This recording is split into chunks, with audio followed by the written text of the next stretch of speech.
Welcome back to Paschim ருசி. இன்னைக்கு பசிம் ருசியில் வாழைக்காயை பயன்படுத்தி ஒரு அருமையான சாட் ரெசிபி செய்ய போகிறோம். இந்த வீடியோ ஸ்கிப் பண்ணாமல் லாஸ்ட் வரைக்கும் பார்த்து நீங்களும் கண்டிப்பாக ட்ரை பண்ணி என்ஜாய் பண்ணுங்கள். வாங்க ரெசிபிக்குள்ளே போகலாம்.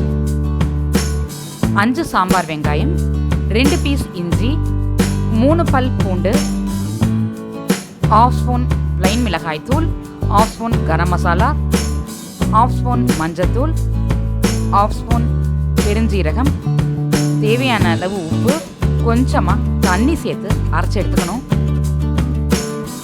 மீடியம் சைஸ் வாழைக்காய் ஒன்று எடுத்து தோல் நீக்கிட்டு இந்த மாதிரி வீடியோவில் காமிக்கிற மாதிரி இதே திக்னஸில் இதே ஷேப்பில் எல்லாம் ஈவனாக அழகாக கட் பண்ணி எடுத்துக்கலாம்.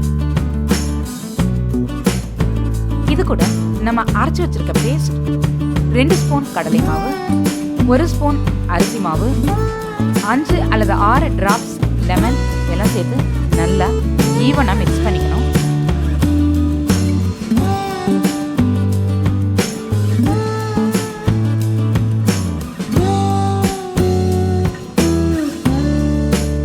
இது மாதிரி நல்லா மிக்ஸ் பண்ண பிறகு ஒரு 15 நிமிஷம் இதை ஊற விட்டுணும். அப்படியே க்ளோஸ் பண்ணி வச்சிடலாம். ஆயில் நல்லா ஹீட் ஆன பிறகு நம்ம வச்சிருக்க வாழைக்காயை 1 by 1 அதில் ட்ராப் பண்ணி ஃப்ரை பண்ணி எடுத்துக்கணும்.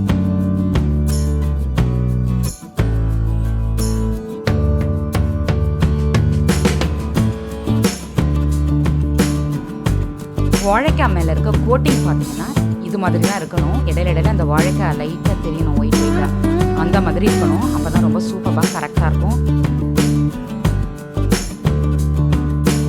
இது மாதிரி நல்லா ஃப்ரை ஆன பிறகு கிறிஸ்பாக கோல்டன் கலரில் வந்த பிறகு நம்ம எடுத்துடலாம்.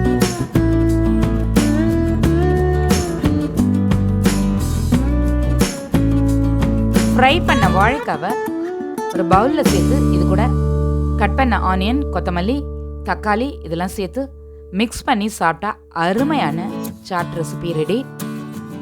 தக்காளி சேர்க்கும் பொழுது அதில் உள்ள விதை பகுதியையும் சாரையும் எடுத்துருங்க. வெறும் இந்த தோல் பகுதியை மட்டும் சேருங்க. அதெல்லாம் ஏதாவது சட்னிக்கு நீங்கள் யூஸ் பண்ணீங்க வேஸ்ட் பண்ணாமல்.